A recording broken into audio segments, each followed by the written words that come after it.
Saudara, pandemi COVID-19 yang berkepanjangan berdampak pada sektor perekonomian di Bali. Banyak juga pengusaha yang terdampak dan juga bahkan harus menutup usaha mereka. Namun selain itu ada juga para pengusaha di Bali yang masih terus bangkit dan berusaha untuk tetap mengembangkan usahanya di tengah pandemi COVID-19. Dan saat ini saya juga akan berdiskusi atau berdialog dengan salah satu wirausaha muda nih yang tetap bertahan di tengah pandemi COVID-19. Ada Kak Yuda di sebelah saya. Selamat pagi Yuda, apa kabar? Pagi, baik, kabar baik sekali dan tetap semangat dan jaga prokes. Oke. Yuda, saya lihat usahanya ini sudah berjalan kan dari sejak sebelum pandemi ya Yuda ya. Benar, Kak, benar. Tapi kenapa memilih tetap bertahan di tengah pandemi?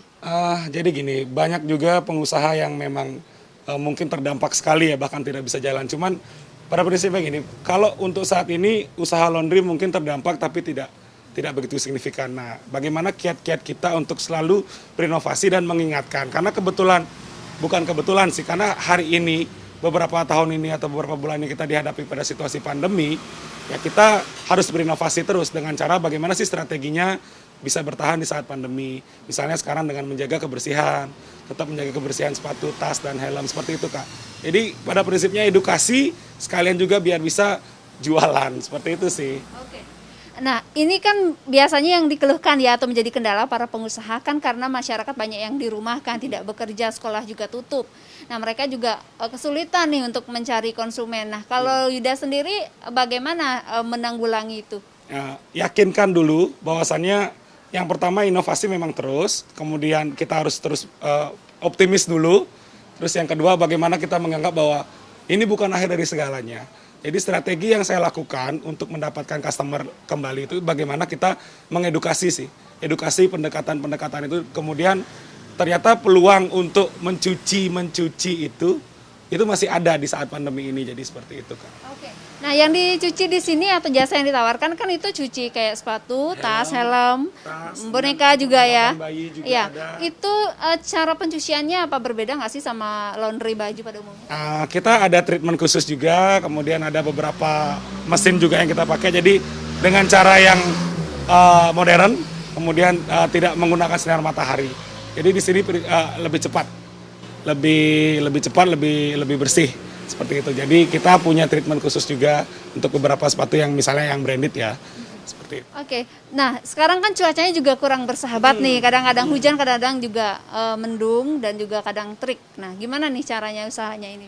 Kita tetap dengan metode menggunakan mesin untuk mengeringkan itu. Jadi makanya cuaca itu tidak mempengaruhi sama sekali terhadap kinerja dari laundry ini. Jadi itu yang inovasi yang saya lakukan, itu menggunakan mesin pengering yang khusus. Seperti itu. Ini kan tidak menggunakan sinar matahari. Nah, untuk saat ini apakah ada juga memberdayakan masyarakat untuk ikut bekerja di sini atau bagaimana? 100% dari pegawai saya ada 8 orang sekarang. Itu merupakan orang lokal di sini. Kemudian dari beberapa untuk yang lain dari segi bahan baku segala macam saya menggunakan produk-produk dari lokal, dan kemudian ada beberapa servis juga kalau misalnya helm ya. Jadi saya memberdayakan juga masyarakat di sekitar sini yang punya usaha misalnya sudah buka helm, servis segala macam, saya lempar ke sana. Jadi saling berkolaborasi, saling mendukung, kemudian tetap saling mendukung pengusaha-pengusaha lokal UMKM lebih khususnya. Tadi kan juga dikatakan juga bekerja sama ya sama beberapa usaha-usaha kecil Ya, di sini kita juga lempar gitu. biasanya. Iya. Itu untuk omset per harinya itu ada penurunan atau peningkatan? Trennya setelah new normal ya, beberapa kali PPKM, beberapa kali PSBB ya kemarin, untuk Bali terutama kita ada kecenderungan meningkat.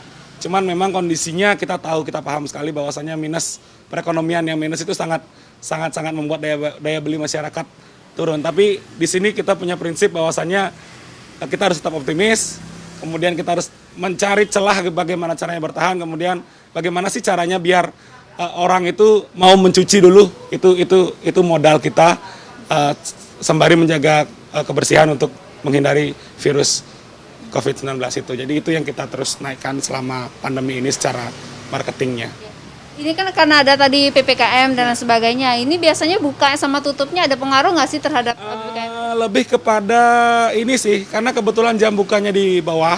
Jadi secara aturan kita taat. Cuman ya paham juga kondisi seperti ini juga membuat customer juga enggan ya, agak malas orang ke sini. Jadi secara signifikan itu mempengaruhi, cuman memang kondisinya kita harus pandai-pandai atau mengakali sih, seperti itu. Udah satu lagi nih, menginspirasi juga ya, semoga untuk masyarakat yang ada di rumah. Bagaimana cara meyakinkan mempertahankan dan juga meyakinkan diri sendiri agar tetap optimis dan bertahan nih di masa pandemi? Prinsipnya gini sih, ini memang semuanya sulit, tetapi yakinlah bahwasannya setiap usaha atau kerja keras atau percobaan yang kalian lakukan itu pasti ada hasilnya.